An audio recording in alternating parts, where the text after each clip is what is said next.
Hola, ¿cómo estás? De a poquito vamos acomodando los podcasts y recuperando ya la habitualidad de los días concretos de publicación de cada uno, sobre todo ahora que se está acercando mayo y tenemos nuevos proyectos y algunos tienen que ver con lo educativo.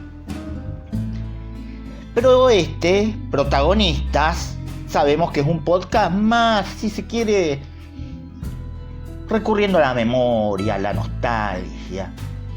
No necesariamente reivindicando aquello del tiempo pasado fue mejor, pero sí rescatando distintas cuestiones. Y comparando, buscando semejanzas, testimonios también, como vamos a tener muy pronto, que por allí algunos testimonios por ahí se van postergando, por motivos ajenos a veces o propios, para que no sea todo un monólogo de quien te habla. Y decía que hoy vamos a hablar de la escuela de antes, y su disciplina, sus vínculos, sus aprendizajes. Y la pregunta que te hago para que participes, no estamos en vivo, pero por supuesto puedes dejar tu comentario. ¿Cómo era la escuela cuando eras chico, cuando eras chica? Uno ya está, y lo digo en otros podcasts, sobre todo los que tienen que ver con comparaciones en el tiempo, uno ya está en una etapa, lo hablábamos la otra vez con algunos contemporáneos, que no tenemos exactamente la misma edad, pero más o menos somos de la misma generación, donde ya nos permitimos contrastes, ¿no? Cuando uno todavía transitaba a los 20, de los 20 a los 30, quizá todavía era poco tiempo como para comparar la escuela de esos tiempos a la escuela nuestra. Y ahora, ya con 40 y pico, 47, uno ya tiene un contraste entre la escuela de ahora y la de antes, e incluso nuestra escuela con la de quizás padres, abuelos o vecinos de mayor edad. Uno podría decir que comparando características, comparando reglas, comparando métodos, comparando lo disciplinario, que va vinculado también a las reglas, a distintos hábitos, uno podría decir, y esto después vos podés contarme si compartís o no, que los que transitamos la escuela primaria entre los 80 y la finalizamos bien empezadito los 90 o incluso en los 90, somos la transición entre aquella escuela rígida, estructurada, donde el docente era palabra sagrada y era incuestionable, a la escuela actual, si se quiere, con todos sus pros y sus contras, tanto antes como ahora. Podemos hablar un montón de cuestiones, pero estamos hablando de la escuela en sí y sus características, no muchas de las cuestiones que estamos analizando, incluso periodísticamente, sobre todo en estos tiempos. Y siempre con la mesura de no idealizar ni un periodo ni otro. Cada uno tiene sus pros y sus contras. Ya vamos a ir a las características de cada periodo, si se quiere, o la escuela de antes, entre comillas, y la actual. Pero no sé, a modo de ejemplo,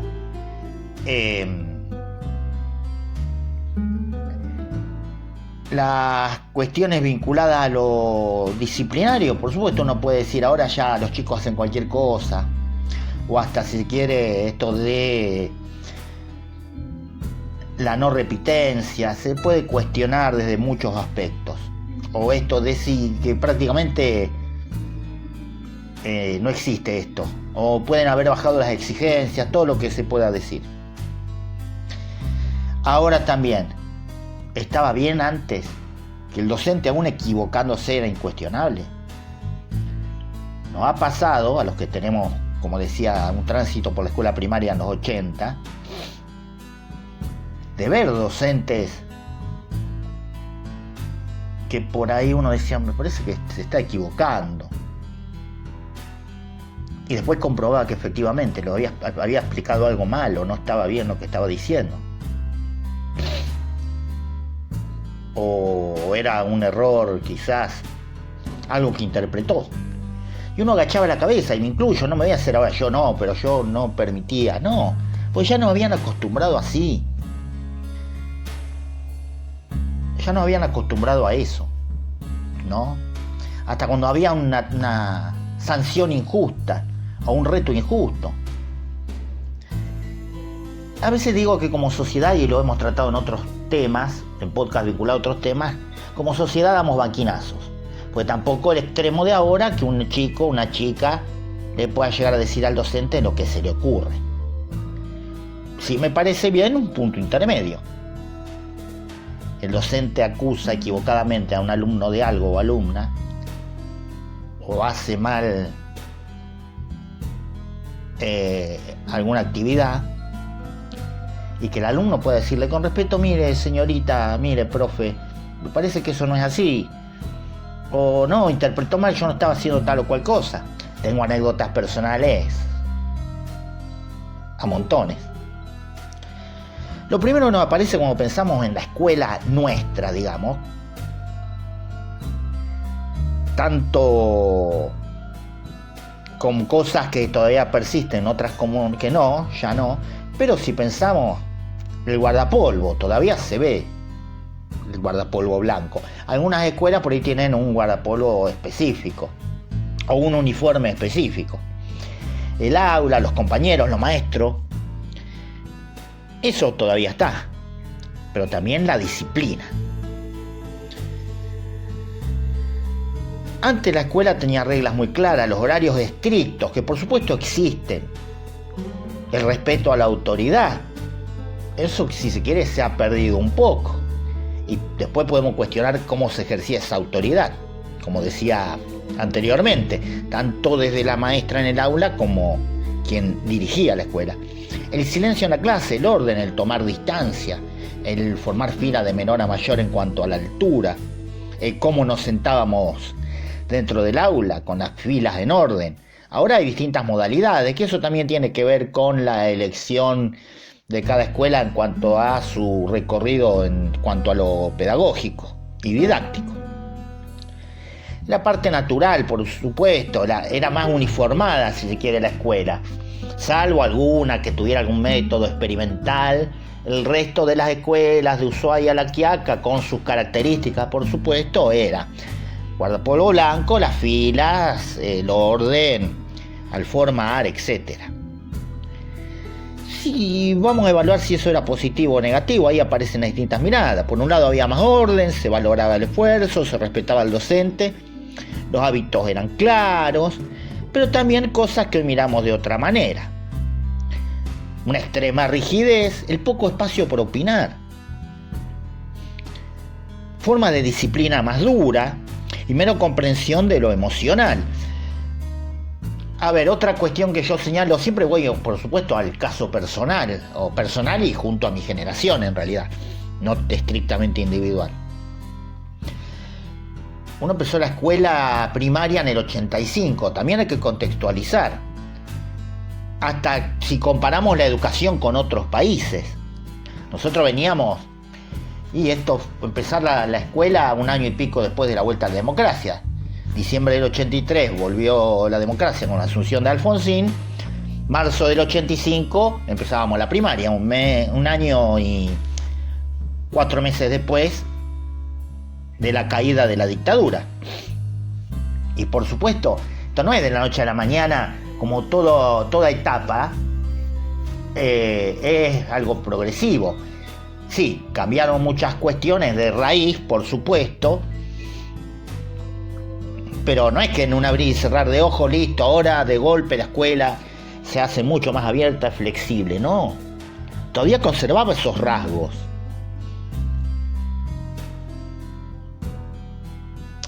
Por ejemplo, las formas de disciplina eran más duras, por supuesto, poco espacio para opinar o defenderte. Eso sí me ha pasado. Defenderme frente al maestro. Menos comprensión de lo emocional. O sea, sancionar a un alumno o retarlo porque bosteza.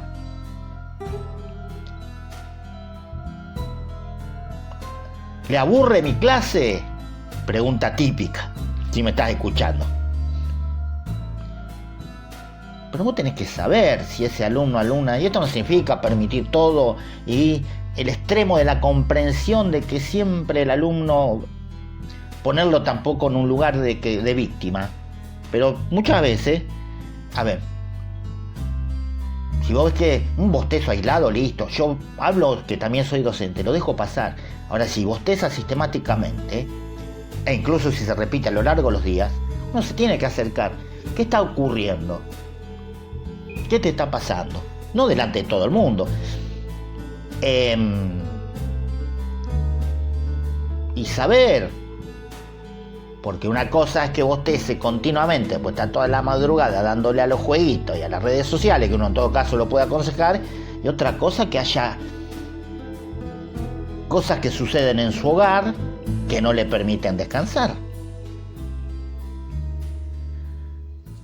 No me quiero ir por las ramas, porque esto tiene que ver, no es tanto como un análisis, si querés, sociológico, entre comillas, porque no lo soy, o editorializar, porque esto es más un podcast vinculado a lo nostálgico, pero también está bueno dar estos ejemplos. Pero tampoco el otro extremo actual de dejar pasar todo, absolutamente todo, que también suele suceder, ¿no? Y el no estigmatizar con una sanción, con una mala nota. O que el alumno pueda decirle lo que se le venga a la docente. En definitiva, más allá del rol, es otra persona. O sea, está mal que sea la docente, sea la vecina o el vecino.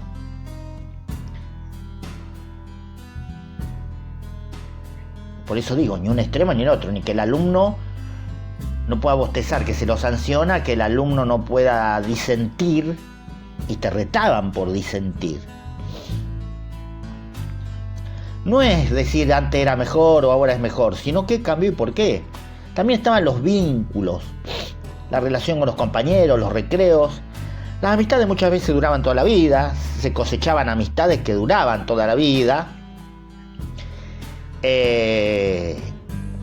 No existía todo mediatizado a través de celulares, de redes sociales, con todo lo que eso implica, pero digo, eso es para capítulos u otros capítulos.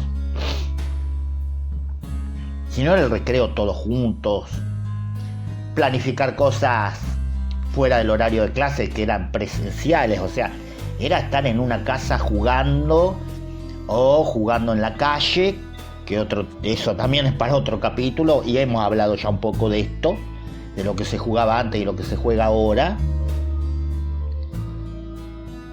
Lo vincular era distinto, que no cambió solo en la escuela, sino cambió en la sociedad en general.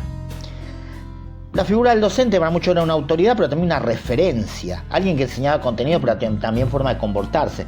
También miremos del otro lado, cómo se ha degradado la imagen del docente injustamente en la gran mayoría de los casos, porque se toma un ejemplo negativo para generalizar, como si en cada profesión no existiera esto, los malos y buenos haciendo o desempeñando su actividad, desde el poder hasta la sociedad. Antes el docente era una referencia en la sociedad, ahora se lo denigra, se le falta respeto, se le trata de vagos. Aquellos no tienen ni idea de lo que es la tarea docente. Justamente en una época donde el docente o los docentes tenemos que asumir otros roles. También lo pongo entre comillas porque no lo somos profesionalmente formados en esos roles que uno tiene que asumir. Por supuesto. Antes el docente iba y eran muy afectuosos, aclaro, pero también era otra realidad social. Pero el docente iba y daba su clase, nada más. Insisto, yo tuve ejemplos muy afectuosos de que si tenían que contenerte o algo, lo hacían. No es que estoy diciendo una heladeras, unos robots que daban clase y listo. No. Pero ahora tuvieron que asumir otros roles, o tuvimos que asumir otros roles. Pero eso ya para hacer justamente un análisis de qué sucedió en nuestra sociedad en las últimas décadas. Si miramos a la escuela de hoy, hay más participación, más diálogo y más atención a lo emocional. Pero también aparecen unas preguntas. ¿Se perdió el respeto? ¿Es más difícil enseñar hoy? ¿Hay menos límites? Por eso no buscamos dar una respuesta cerrada, o no busca dar una respuesta cerrada, sino algo más interesante, abrir la conversación. ¿Cómo recordás tu escuela? ¿Qué cosas valorás de esa época? ¿Qué cosas crees que está bien que hayan cambiado? Porque entender la escuela de antes también nos sirve para explicar un poco la escuela de hoy y la que queremos para el futuro. Así que espero también tu comentario, que nos escuches, que te suscribas al canal, que colabores en la aplicación que figura en los comentarios, ahí en Cafecito si te gusta y si querés que sigamos generando esto, sugerencias. Esto fue Protagonista, un espacio para recordar, reflexionar y seguir aprendiendo juntos. Nos encontramos en el próximo episodio, que será el número 6.